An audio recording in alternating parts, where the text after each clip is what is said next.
In this episode, we ponder the question, are heaven and earth truly eternal? We turn to chapter 7 of Laozi's Tao Te Ching for insights. This chapter is essentially divided into two parts, the first discussing heaven and earth, and the second, the sage. By juxtaposing heaven and earth with the sage, we recall the notion from chapter 5. Heaven and earth are impartial, akin to the sage is impartial. Heaven and earth encompass all things, and the sage addresses the populace. Why are the sage and heaven and earth comparable? The sage, an enlightened ruler, follows the Tao, fostering the existence and growth of all things, much like heaven and earth embrace all life. Let's read the original passage from chapter 7. Heaven endures, earth lasts. The reason heaven and earth can endure and last is that they do not live for themselves, and thus can persist. Thus, the sage places himself behind yet leads, detaches from his life yet remains preserved. Is it not because he is selfless that his self-interest is achieved? Interpreting this, heaven continues, earth remains. Their enduring nature is because they don't exist for themselves, allowing them to last. Consequently, the sage, by yielding to others, paradoxically leads. By detaching from his life, he preserves it. Isn't it his lack of selfishness that ultimately fulfills his desires? Discussing heaven and earth, the phrase, heaven endures, earth lasts, is derived from here. But are they truly everlasting? Everything in the universe changes, and human life is fleeting. From our perspective, heaven and earth seem eternal. However, chapter 23 of Tao Te Ching states, even heaven and earth cannot last forever. Thus, we understand heaven and earth's existence and role as not truly everlasting. They are described as enduring relative to all things. Compared to the lifespan of creatures, heaven and earth provide a nurturing environment for all life.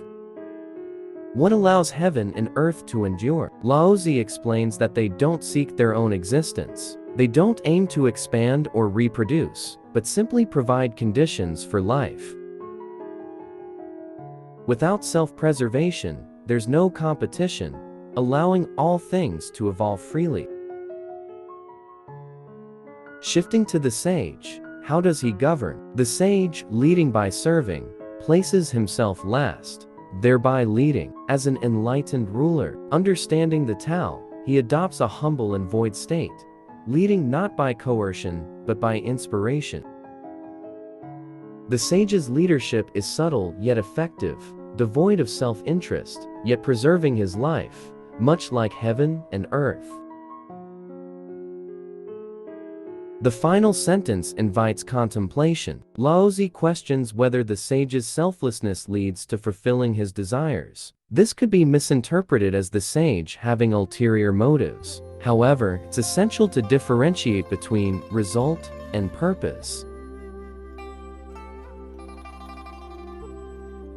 People often conflate the two. A student's purpose might be to attend college, but the journey itself can be more enriching than the initial goal. Likewise, studying Laozi aims to understand Taoism. The outcome might not be complete mastery, but the knowledge gained can be life. For the sage, an enlightened ruler, his purpose is governance, not personal gain. His approach, grounded in the Tao, naturally leads to preservation. Externally, it might seem as if his selflessness achieved personal goals, but it's not about self-interest. If driven by self-interest, the results might feel empty, even if positive.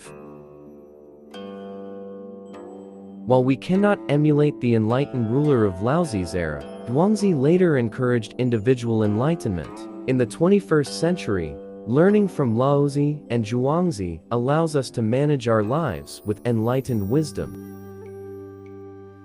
Have you ever experienced taking action purely out of responsibility, without seeking rewards, and found that benefits naturally followed? When no specific goals are set, the outcomes can surpass expectations. This chapter's discussion of self-interest versus selflessness is insightful. Acting without selfish goals often leads to unexpected benefits. By not focusing on a specific outcome, the results may exceed expectations. How do you distinguish between results and purposes in your life? I'd welcome your thoughts and experiences.